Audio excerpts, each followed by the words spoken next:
a BBC journalist has tweeted a picture, a now deleted tweet that Diane Abbott has put out, in which she describes Starmer as having lied. It relates to a headline in which he says he respects Diane Abbott more than she realises.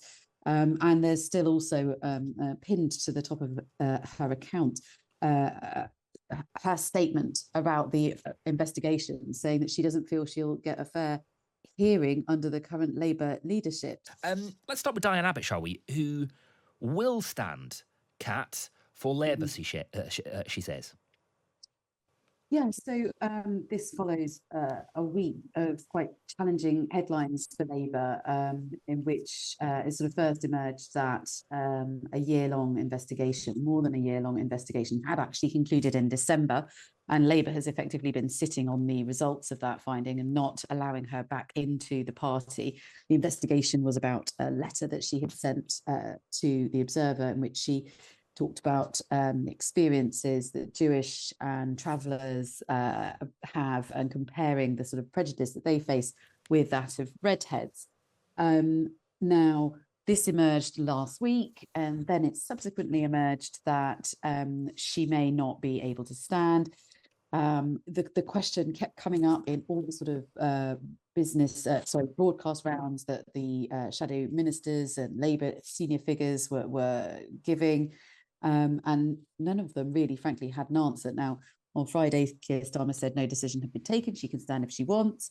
And Diane Abbott today said that she will stand and she will win. But I think it's probably just worth sort of noting that actually there's still, it appears, some bad blood. A BBC journalist has tweeted a picture, a now deleted tweet that Diane Abbott has put out, in which she describes Starmer as having lied. It relates to a headline in which he says he respects Diane Abbott more than she realises.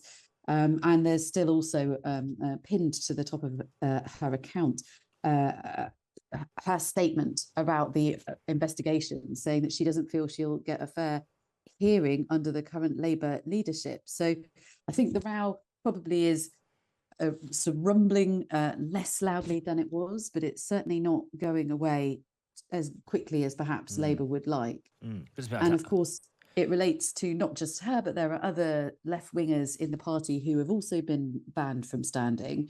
All the while, some of Starmer's allies have been given plum seats. So it's safe to say this week has been characterised by the sort of factional divides in Labour, which Keir Starmer has been trying to say have gone away. The tweet says that it was Diane Abbott had tweeted a picture, an image, a screenshot of an article, a quote from Keir Starmer saying, "I've actually got more respect for Diane Abbott than she probably realises," as you said, Kat.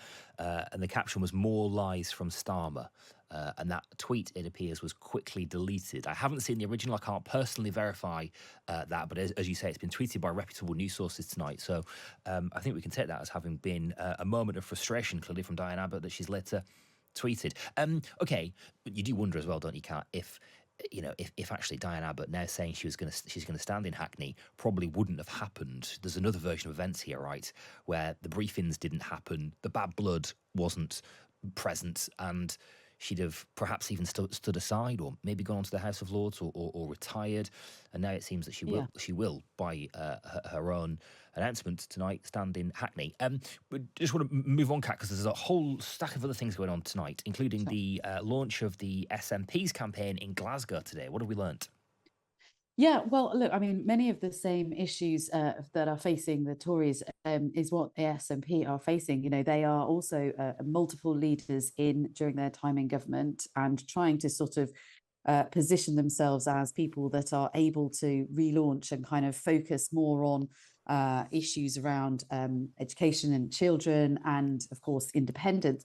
The problem is that, you know, they have been in charge for a very long time, and they are being really judged against their track record. And so it is a challenge for the SNP just as much as it is for the Conservatives. And we know that, of course, Labour thinks that they will be able to get quite a decent foothold in Scotland. They have a very low base to go from, just two MPs.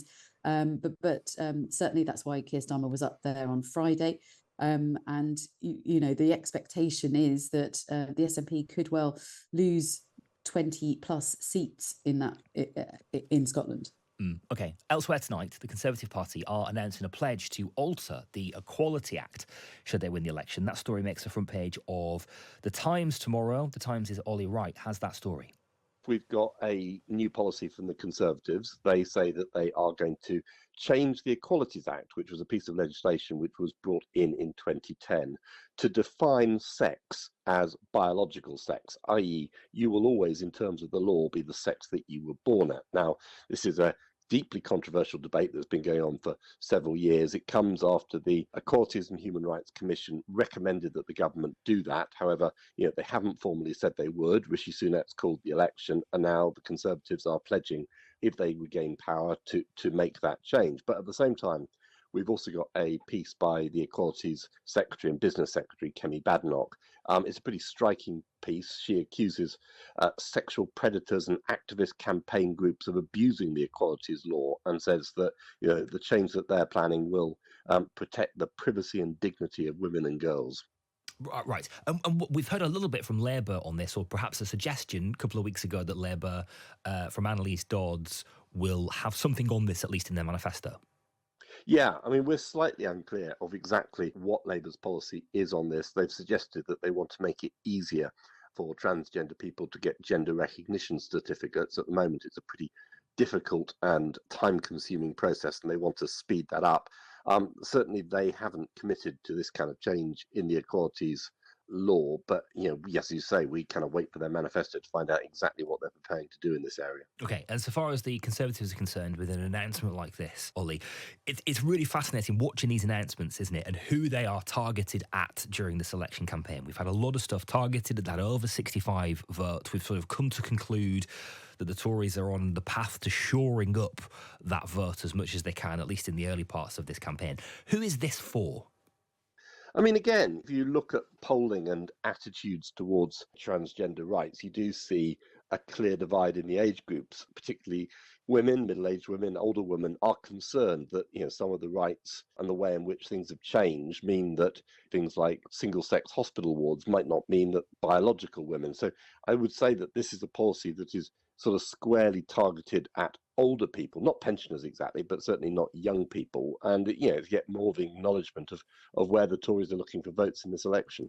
The Times' Ollie Wright. More from him in your copy of The Times tomorrow. Michael's been in touch as well. 87222, Times at the beginning of a message, saying, not sorry to be pedantic, but whoever's now reforming the law about the equalities will be reforming the Equality Act 2010. There is no such thing as the Equalities Act, and that's fine, Michael. That's the kind of picky detail that we welcome at Times Radio. Cat Neilan still with us, political editor at Tortoise Media. Just briefly on that policy announcement, Cat.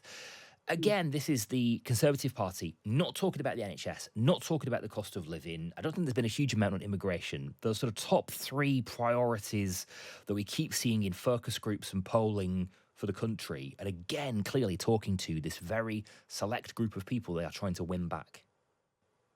Yeah, I mean, this is a fight that the Conservatives want to have, and this is a fight that they have been sort of waging for several months now. And Kemi Badenoch is not one to mince her words, particularly when it comes to this issue.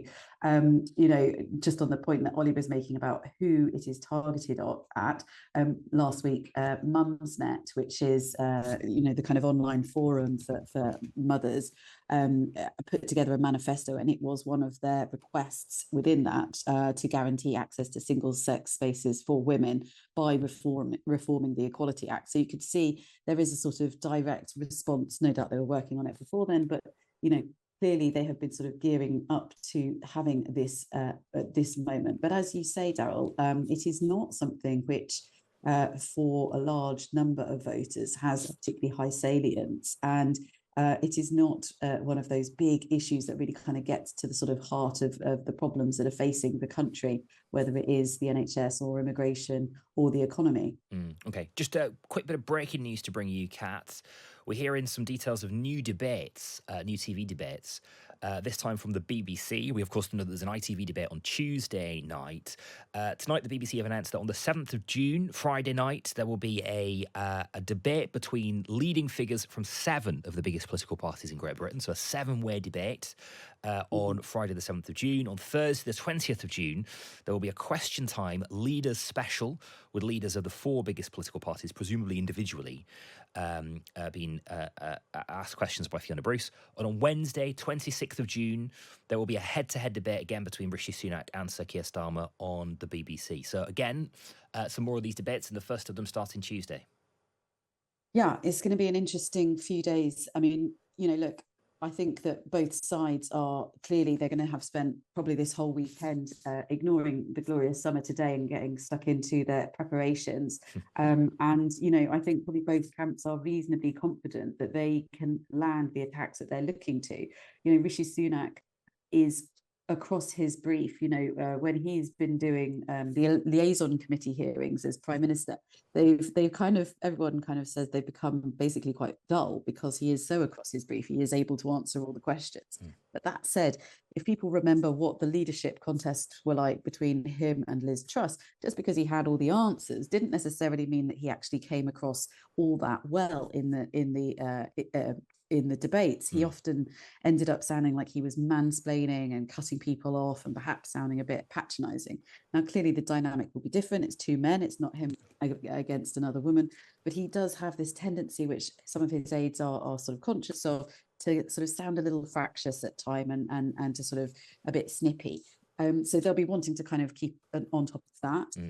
Starmer, on the other hand, I think his issue is about, it's not dissimilar, but it is about, more importantly, kind of convincing people that he does have some answers, and it isn't just criticising the Tories and saying we aren't them, but also just kind of making people warm to him. Both of them have this kind of empathy issue that voters just don't sort of seem to relate to. So I think it will be interesting to see not just the head-to-head between the 2 leaders, but also how they work when it's up against the smaller parties. We've seen, the Greens are really going for Labour, Reform are really going for the Tories. So it'll be interesting to kind of see what it's like when it's in the kind of bigger mix and with all the smaller parties as well. So more lies from Starmer. That's what Diane Abbott tweeted and then deleted. That is a reaction to an article about how Keir Starmer respects Diane Abbott. Does that mean you're going to have to suspend Diane Abbott for another year?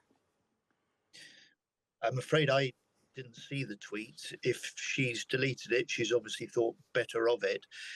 The most important thing that is, the way is now clear for Diane to stand as a Labour candidate. She says she wants to stand. She says she wants to win. And I'm glad that any confusion has been set to one side. And I would expect Diane, if she wants to stand, to be endorsed just like I expect to endorse tomorrow by the rubber stamping of the Labour Party. It's all been a bit messy though, hasn't it?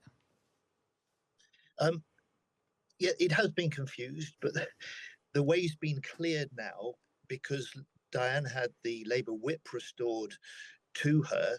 The way was then clear for her to decide whether or not she wants to stand at the general election as a Labour candidate. She says she does. That's what I expect to happen.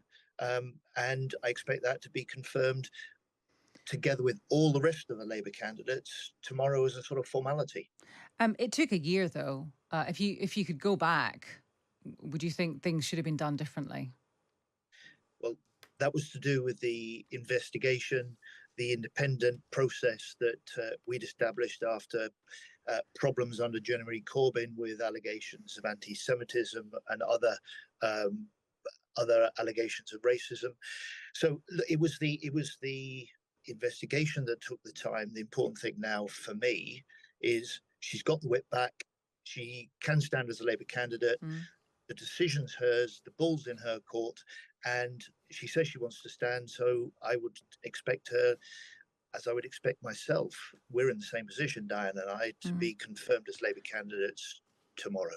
When was the last time you spoke to Diane Abbott? I haven't spoken to Diane for some time. She's generally not been around the House of Commons as much as in the past, but here is a woman that is a role model for so many people. 37 years an MP, first ever black woman elected to Parliament. And She's been a treated quite badly, really, many people think, by the process and by the Labour Party. Oh, look, I'm not getting into. I'm not a commentator. I'm here as Shadow Defence Secretary. You're a colleague. You're a colleague. And look, I expect and look forward to Diane being confirmed as a candidate tomorrow, and then we can focus full scale on the task ahead. And there's another 4 weeks of this election still to go. Things can change. In my view, there's still a lot of work for Labour to do in order to win the trust and to convince people that this is the opportunity for change, perhaps the best chance of change for many years. Just finally on this, is it okay, though, to have a candidate who says that her leader is a liar? Look, I didn't see that tweet. But the tweet existed. So the question persists, which is, can you have a candidate who says that her leader is a liar? That's crazy, isn't it? I didn't see the tweet. You're telling me about it. Diane's obviously thought better of it because she's deleted it. Now she needs to focus, like I am, on being a candidate and helping Labour win the next election. Okay.